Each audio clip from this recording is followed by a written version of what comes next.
Un aplauso para el Señor. Gloria a Dios.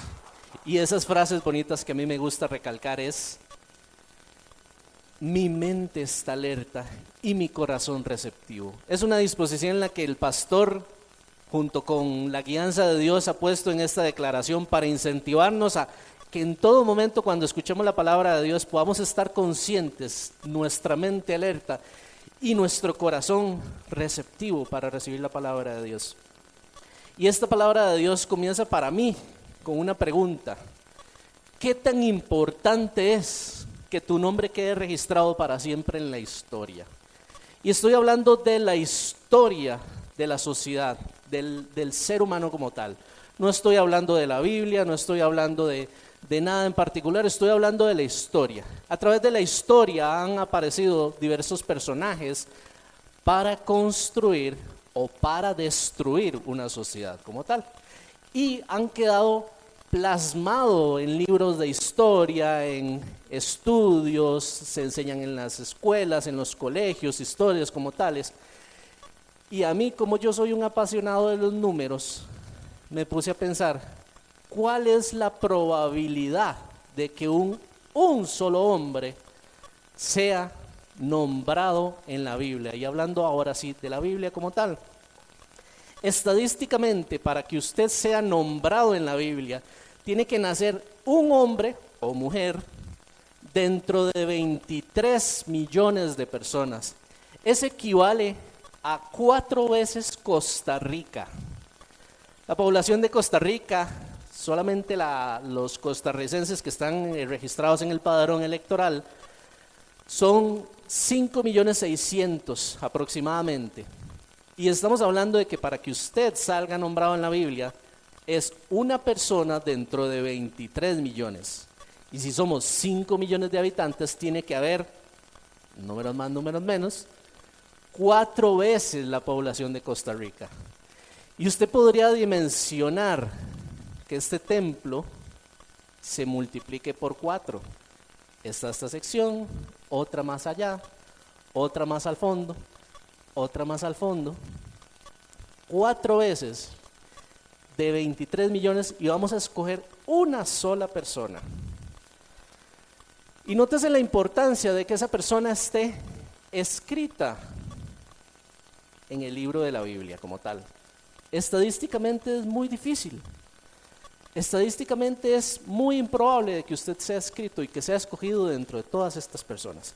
Sin embargo, en la Biblia hace mención de una persona que, aunque aparece pocas veces, no es una persona que predicó, no es una persona que tuvo discípulos, no es una persona que asistió activamente dando la enseñanza en la sinagoga y demás. Se menciona muy pocas veces, pero las veces que se menciona a este hombre en la Biblia, dice que es un hombre justo. Justo. Ahora bien, entendamos el contexto histórico de esta persona que está viviendo, este hombre que dice que es justo.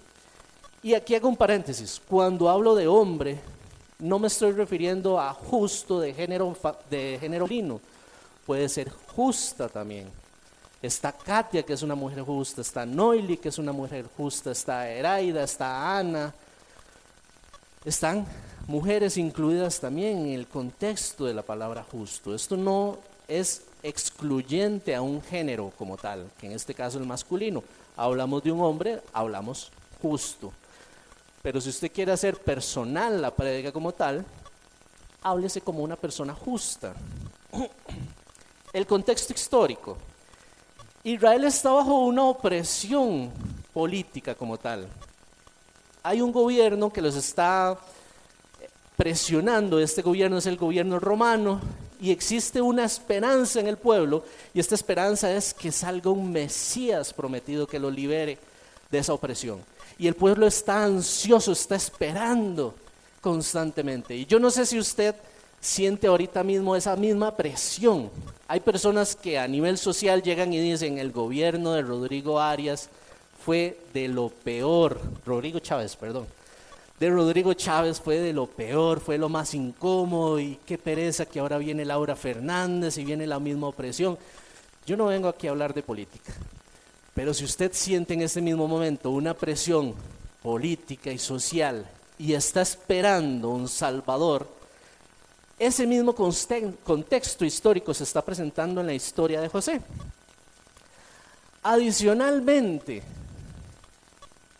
en la antigüedad, el pueblo creía fielmente en el matrimonio. El matrimonio era una institución sagrada. Hoy por hoy, lamentablemente, se han perdido tal vez algunos valores en cuanto al matrimonio.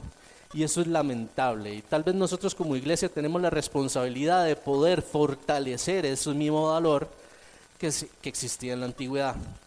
Y en la antigüedad, en los tiempos de Jesús, el matrimonio era tan sagrado, que incluso estar comprometidos era tan importante como un matrimonio. Incluso si una pareja llegaba a separarse, el hombre tenía que dar una carta casi que de divorcio a una pareja que está comprometida o a su pareja que está comprometida. Y lo complicado de esto es el tercer contexto histórico. Llega una muchacha, estoy comprometido con ella y me dice, estoy embarazada. ¿Y sabe qué es lo más agraviante? Que no es de usted. Ese es el contexto y el impacto que tiene socialmente José. Ahora muy bien, nosotros entendemos hoy por hoy a través de la historia de que ese embarazo era producto del Espíritu Santo y que María era una mujer bendecida, que era una mujer que fue llenada de la gracia del Espíritu Santo en ese momento. Pero el contexto social, José no lo sabía. Una disculpa. José no lo sabía. ¿Y qué es el problema de todo esto? Que al no saberlo José, él no sabía qué hacer. ¿Y qué es lo que dice la Escritura? Dice en Mateo 1:19, José, su marido, abro paréntesis, no es su marido, todavía no se han casado, pero el peso de un compromiso, que era lo que les compartía, hace que la Escritura me narre a mí su marido, según esta versión bíblica que es Reina Valera 2015. José, su marido, como era justo y no quería difamarla, se propuso dejarla secretamente. Y en este pasaje bíblico, cuando me puse a leerlo, yo le pedí al Señor, Señor, quiero que me llenes con algo que necesito aprender y entender y que tú quieras que tu iglesia también entienda. Y parece un pasaje que puede ser perdible en la lectura bíblica, pero lo que me llama a mí la atención de esta escritura es que dice que era un hombre justo, y me quedé enfrascado en la palabra justo, justa. ¿Qué significa ante los ojos de Dios ser justo? Y viene aquí la enseñanza que Dios ha transmitido a mi vida y que también quiere transmitirle a ustedes como tal. Y el primer punto es que para ser un hombre justo, usted debe saber de dónde viene.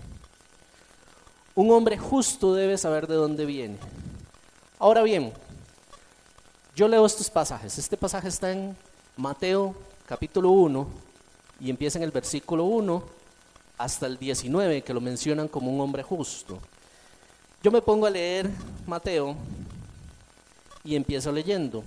Lo interesante de esta escritura es que narra al principio las generaciones pasadas de Jesús y empieza diciendo: Jesús, hijo de David, hijo de Abraham, Abraham engendró a Isaac, Isaac engendró a Jacob, Jacob engendró a Judá, este engendró a esto y lo otro, y que Isaac, y que Jonatán, y que Josías, bueno, aquí Jacob engendró a José, José esposo de María, y María, mamá de Jesús.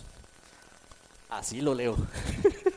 Yo no sé a cuántos de ustedes les ha pasado, pero muchas veces ignoro estos pasajes que son tan importantes contextualmente de lo que Dios nos quiere transmitir. Lamentablemente, y debo admitirlo, he tenido la mala costumbre de leer estos pasajes bíblicos saltándome en la generación de Jesús sin darle importancia a qué significa y el peso tan fuerte que Dios quiere transmitirnos a través de esta historia. Porque déjeme decirle una cosa, Dios no pone nada al azar en sus escrituras, Él tiene un propósito como tal. Ahora, porque un hombre justo tiene que saber de dónde viene, porque vieras que esta generación que se menciona por acá, no es una generación perfecta, no es una generación de solamente santos, es una generación de, podemos ver personas que son engañadoras. Un Jacob era un tramador, engañaba a diestra y siniestra.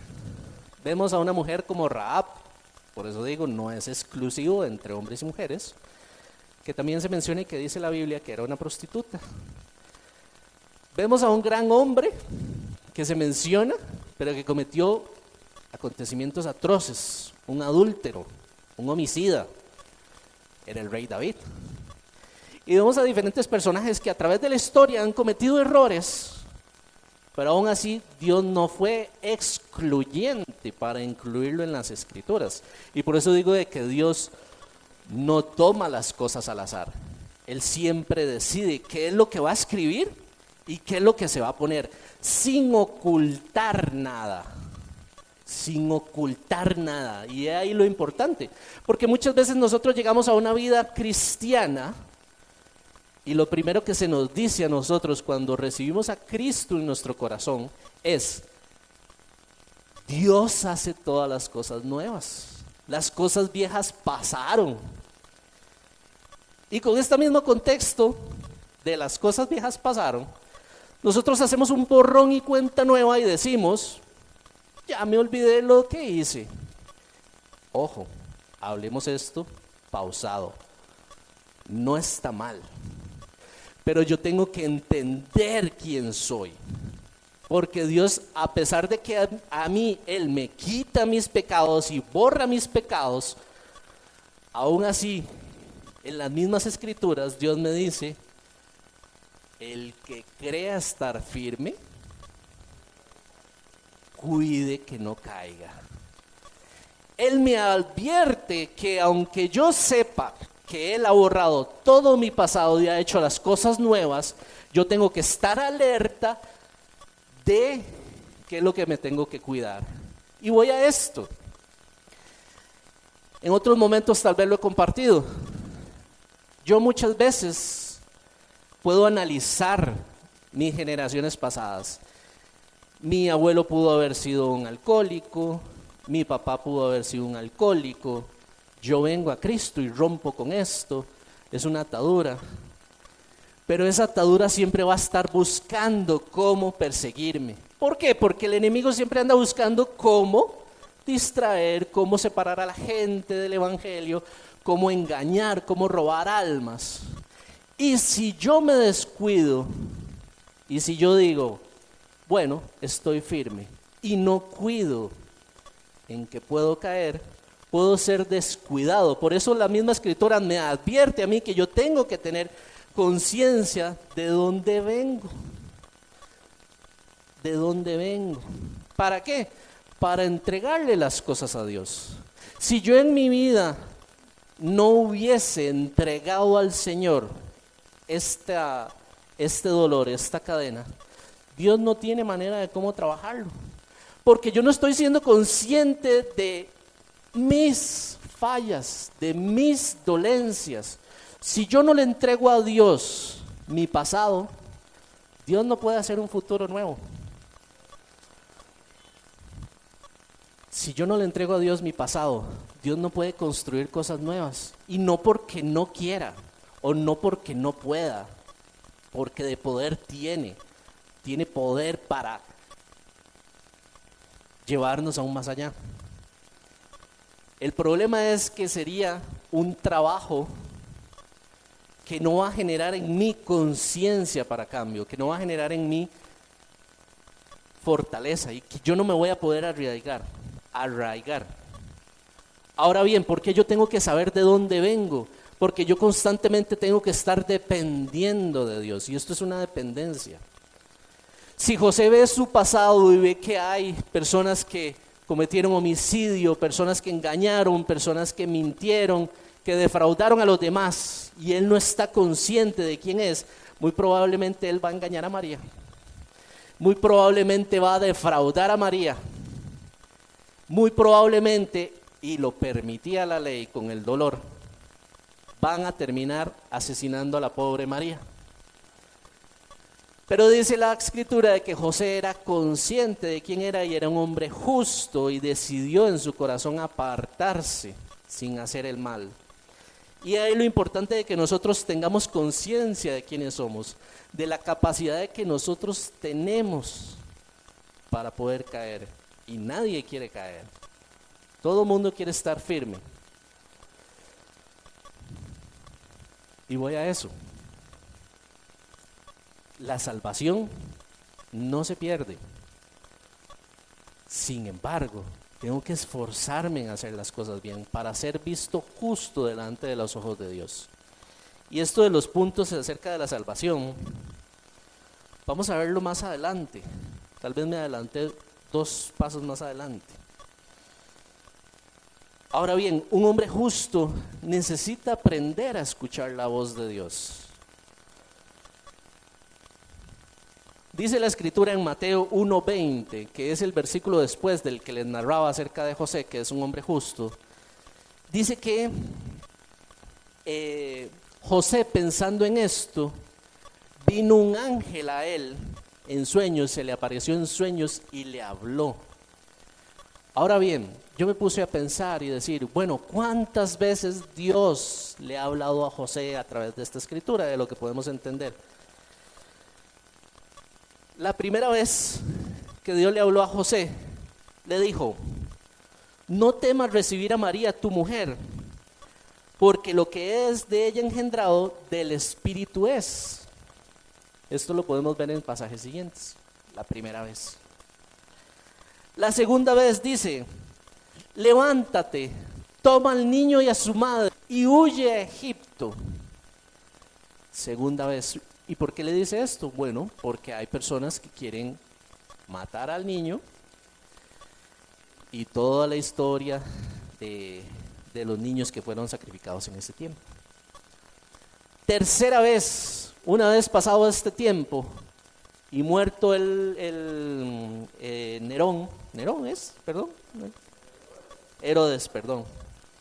Una vez muerto Herodes, la tercera vez Dios le dice, levántate, toma al niño y a su madre y vete a la tierra de Israel. Esa es la tercera vez. Cuarta vez dice que avisado por una revelación, esa misma revelación le dice, vete a la región de Galilea. Cuarta vez. De las 4 veces, a mí lo que me llama la atención es que automáticamente después del primer sueño, dice la escritura que José se levantó. Y despertando José del sueño, hizo como el ángel le había mandado. Hizo como el ángel le había mandado. Y ahí enfatizo la palabra hizo de hacer. Porque a veces nosotros pasamos en una iglesia orando por un proyecto, orando por algún tema en particular y esperamos recibir 2, 3, 4 señales por parte del Señor para reconfirmar lo que Dios quiere que nosotros hagamos. Y yo también he estado en ese lugar. Muchas veces de niño yo decía, bueno Señor, si tú quieres que yo vaya a la iglesia, tiene que pasar un carro rojo en este momento y es el siguiente carro que tiene que pasar y no es rojo, entonces no voy. Y eso no es así. A veces pasamos viviendo esperando señales y señales y señales. Y un hombre justo sabe escuchar la voz de Dios. Sabe escuchar la voz de Dios. Y a lo que le encanta a Dios no es que nosotros estemos pidiendo una reconfirmación. Es lo que hizo José. Hizo. Actuó. Puso en acción lo que Dios le dijo. No dice la escritura de que José se puso a cuestionarle al ángel, hey, ¿de verdad quieres que me vaya a Egipto? De Egipto, tú nos liberaste de Egipto y quiere que retorne a Egipto. Porque yo como hombre me pude haber puesto a cuestionar estas cosas. Pero José era un hombre justo. Él sabía escuchar la voz de Dios. Ahora bien, escuchar la voz de Dios. Ok, Julio, ¿cómo es escuchar la voz de Dios?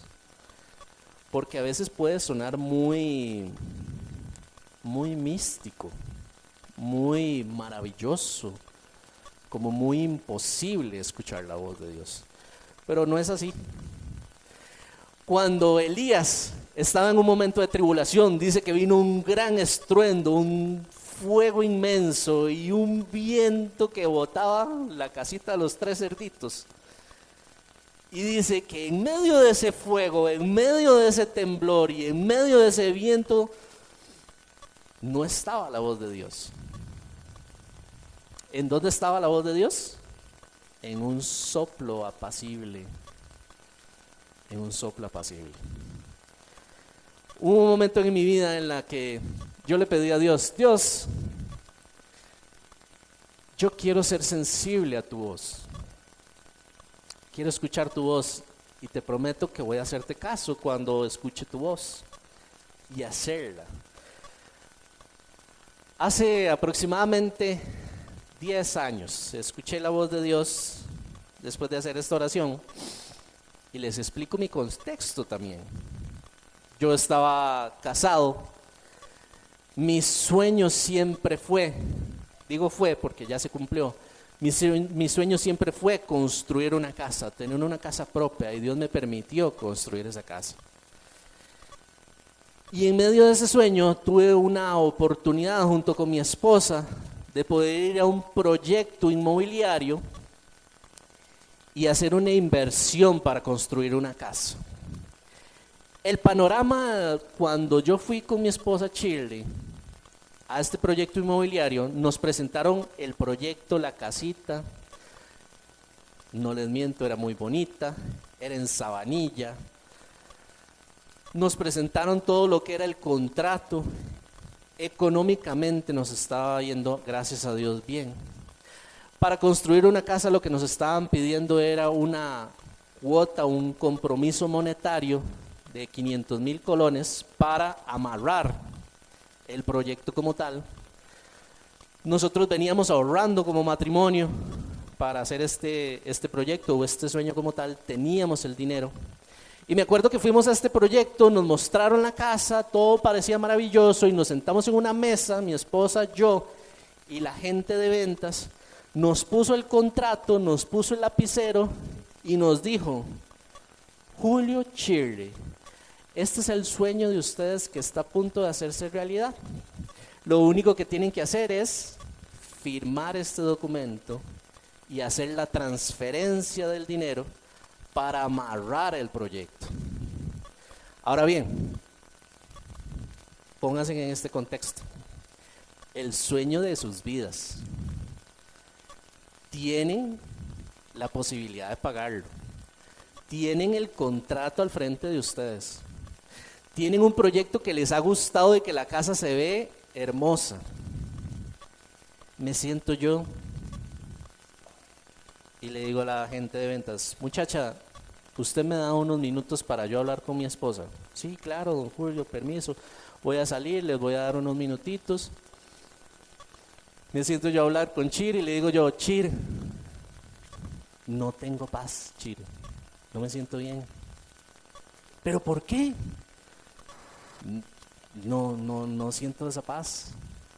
Pero está la plata, está el proyecto está bonito, es en Sabanilla es bien bonito.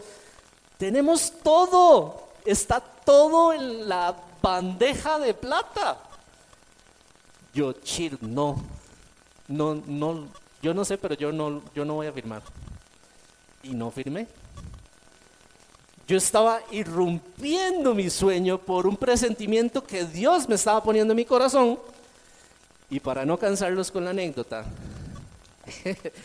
una semana después sale una noticia. Proyectos Vita, Casas Vita, hace un desfalco a 80 millones de colones por persona.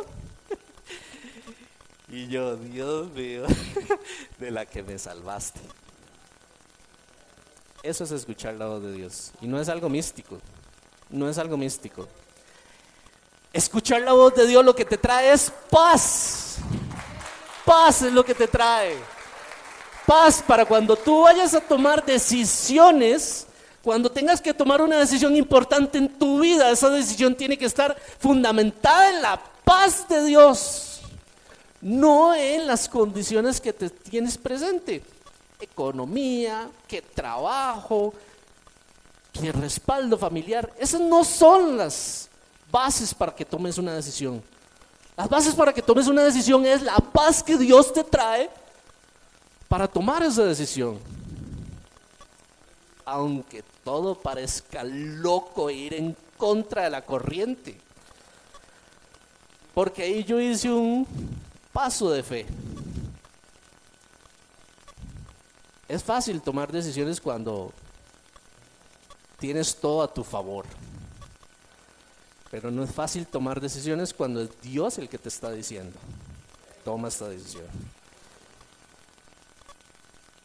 Y José, volviendo a José,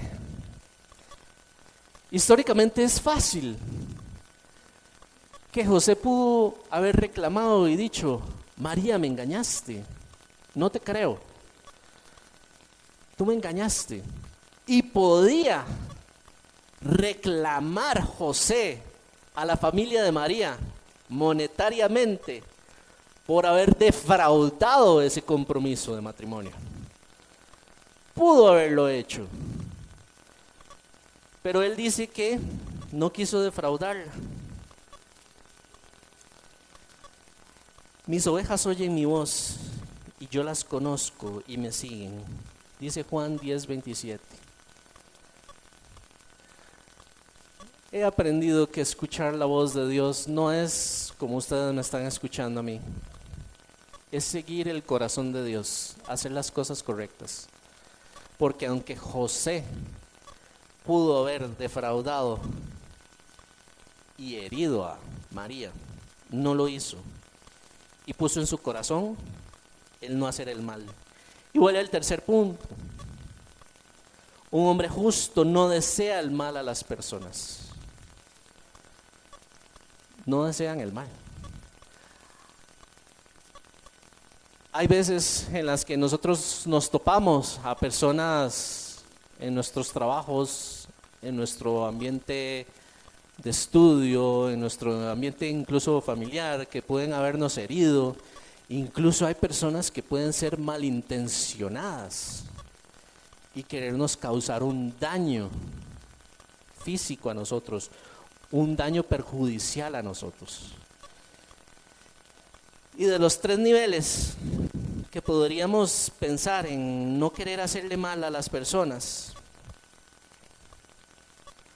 el primero sería no hacerle mal a quien me hizo mal. No hacerle mal a quien me hizo mal, porque a veces es muy fácil pagar con la misma moneda. Porque aunque Jesús en su tiempo dijo: pongan la segunda mejilla, a veces queremos seguir trabajando con el ojo por ojo. Y eso es muy humano. Es ahí donde retorno al primer punto. Yo tengo que entender quién soy. Mi naturaleza siempre me va a pedir a mí: paga con el ojo por ojo. Porque si esta persona te hizo mal, yo tengo que devolverlo. O actuar como ese animalito resentido, que cuando usted llega y lo va a acariciar y es un animalito que es un animalito resentido, usted va y toca al perrito y el perrito te devuelve una mordida. Muchas veces actuamos así, sin una conciencia de quién mora en nosotros, y no deberíamos actuar de esa manera. Otra de las cosas en las que nosotros no deberíamos actuar mal también es en no hablar mal de quien nos hizo mal. Y es un punto en donde muchos podemos haber estado ahí. Incluso yo estaba ahí.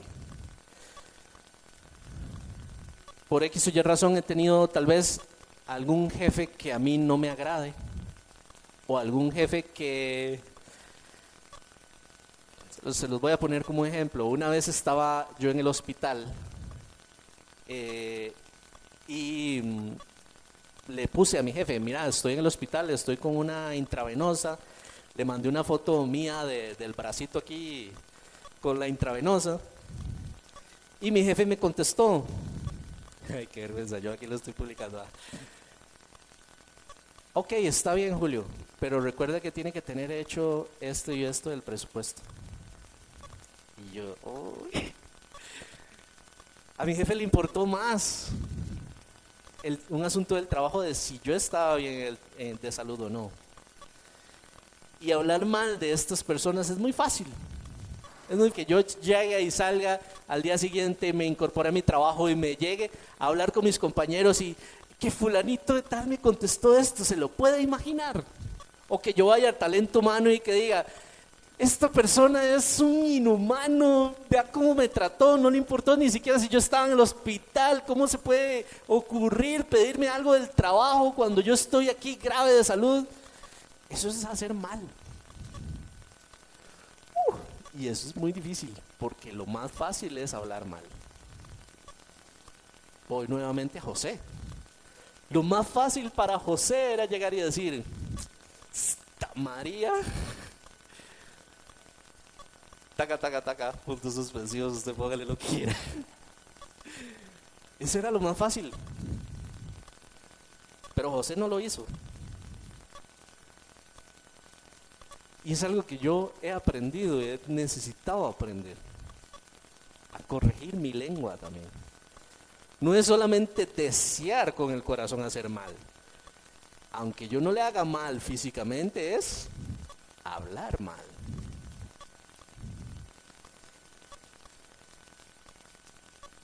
Y un tercer nivel de no hacer el mal es realmente hacer lo que hizo José.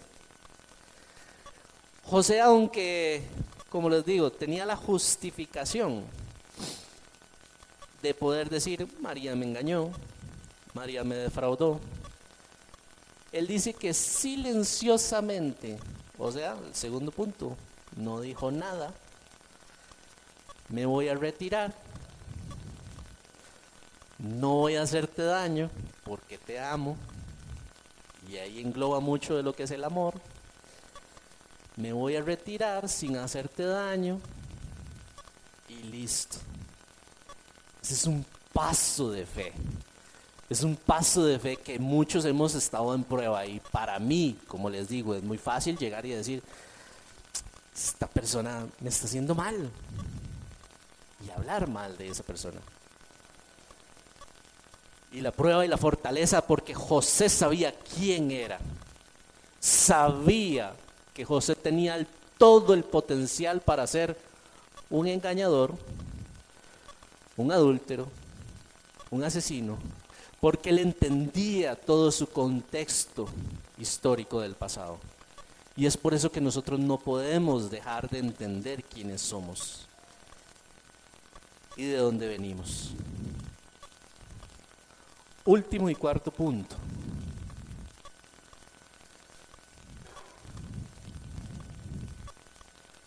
Muchas son las aflicciones del justo. Salmos 34, 19. ¿Y qué continúa diciendo? Y de todas ellas te librará Jehová. De todas ellas. Muchas. No dice que son pocas. No dice que son algunas. Son muchas.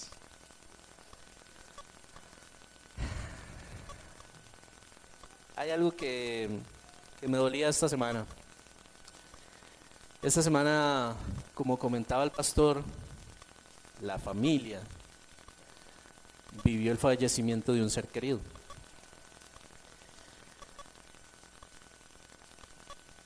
Lo interesante y que Dios ministraba para mi vida: muchas son las aflicciones del justo, aún la muerte.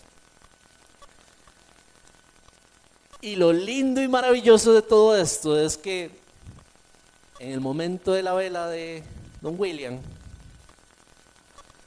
usted encontraba a una mujer como Ana, sonriendo, contenta, que tal vez podía tener un dolor en su corazón, porque muchas son las aflicciones del justo, pero de todas ellas me librará Jehová, incluso la muerte. Y a mí me sorprendió bastante, me sorprendió muchísimo. Porque cuando usted hablaba de William, los familiares y allegados podían decir, William es un hombre que murió tranquilo, murió contento. Él estaba en paz, la paz que sobreabunda todo entendimiento. Él estaba en paz. Porque muy probablemente él tenía en su corazón que muchas son las aflicciones del justo, mas sin embargo tengo una garantía en el cielo. Tengo un respaldo en el cielo.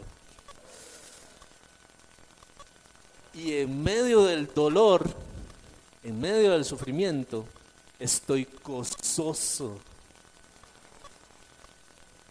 Ojo, ahí está lo difícil de esta enseñanza.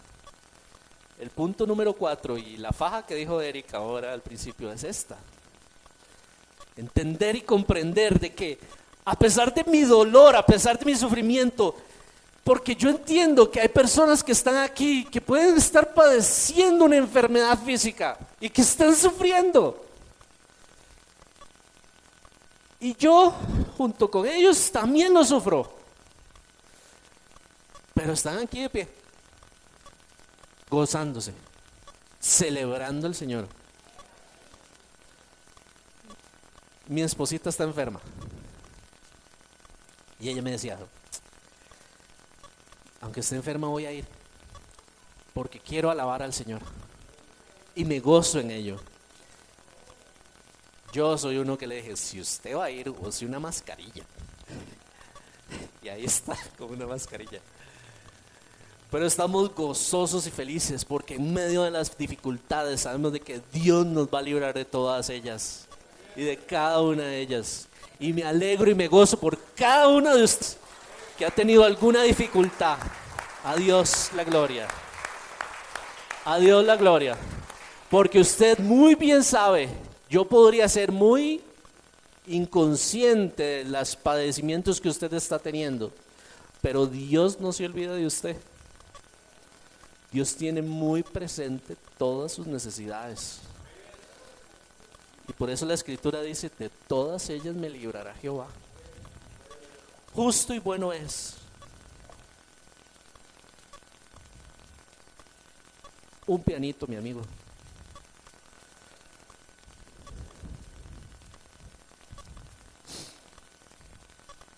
De las bonitas cosas que Dios me ha enseñado en esta prédica. Primeramente, un llamado a las personas que necesitan ser justas y una reflexión a aquellos que necesitan corregir cosas de su vida. Porque muchas veces nosotros cometemos errores como humanos, y los invito a cerrar sus ojitos para recibir por parte de Dios una ministración del Espíritu Santo. Ese llamado es para esas personas que necesitan ser justas, que necesitan corregir aspectos de sus vidas. Hoy podemos reconocer que tal vez no hemos sido lo suficientemente justos y que podríamos vivir en una vida de apariencias, que haya algo retorcido en nuestras vidas o algo en nuestra familia que necesite ser entregado o dado a las manos de Dios para que Dios moldee una vida nueva. Iglesia, ¿sabe qué? Hoy también hay un llamado para los que cargan un pasado pesado. Si hay algo en tu pasado que nunca has entregado, un pecado escondido, una herida oculta, o tal vez una vergüenza secreta. Dios quiere que tú le entregues ese pasado para que, como dijimos al principio, Dios pueda tomar ese pasado y moldear las cosas para hacer cosas nuevas. Pero Él quiere que tú entregues, que dejes a cargo de Él, a Él. Este tercer llamado es para todos aquellos que quieren oír o necesitan oír la voz de Dios. La voz de Dios no se oculta a nadie. La voz de Dios es el soplo apacible que trae paz, que trae consuelo, que trae un auxilio, que me ayuda a entender los propósitos que Él tiene para mí. La voz de Dios no es algo oculto a los hombres. La voz de Dios es algo tangible que yo puedo alcanzar, que Él no me ha quitado. Porque la promesa está en que Él va a estar con nosotros hasta el fin de los tiempos. Y no se va a ir. Y ahí la voz de Dios en el Espíritu Santo que nos acompaña día con día. Nada importa más cuando yo estoy con Él. Y un cargo que Dios nos ha puesto es que estemos siempre presentes a escuchar la voz de Dios. Haga esta oración conmigo. Es una oración de fe. Señor, permíteme escucharte. Te presto mis oídos y yo estaré atento a tu voz. Permíteme ver a las personas como tú las ves y amarlas como tú nos has amado.